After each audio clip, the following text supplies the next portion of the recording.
The 2017 R2 release of Autodesk Inventor includes even more enhancements based on your feedback from the Idea Station. Let's take a look. First up are several improvements to the user interface, starting with the model tree. The lines and arrows have been improved to make it a bit easier to navigate and see expanded and collapsed states.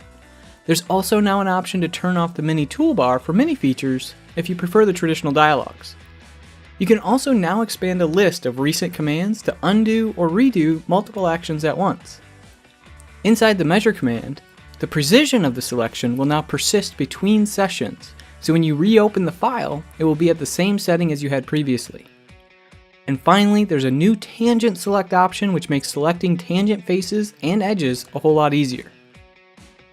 Next up, we continue to improve AnyCAD to make it more efficient to work with non-native data. There's now a property manager that allows you to customize how properties defined in the non-native file are mapped to Inventor iProperties.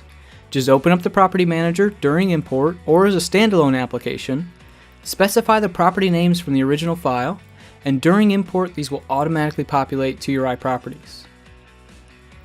This release introduces a new option to derive parts or components from layouts with the new Make Component and Make Part commands. In a layout, just select sketch blocks, or surface or solid bodies, and in the right-click contextual menu, you'll see these two new commands. Make Part creates a single part with the included geometry, and Make Components will create an assembly file with components comprised of each of the individual bodies or sketch blocks you select from the layout. There are also a few new enhancements for drawings. Multiple center marks can be aligned to an edge in a single operation.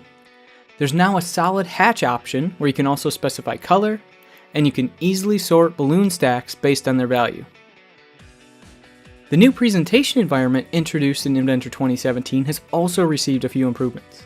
In the storyboard, multiple actions can be edited at once. You can move them, resize or edit their length, more easily select actions occurring before or after a certain point in the timeline, and align start or end times of selected actions. There's also a new option in the tweak command to use the local coordinate system for moving parts, making it easier to adjust components that don't align to the world coordinate system of the presentation. And finally, there's a new option for publishing images with a transparent background. Again, thank you to everyone who submitted or voted on suggestions in the Idea Station. We'll continue to prioritize these in our development process and keep making Inventor better than ever.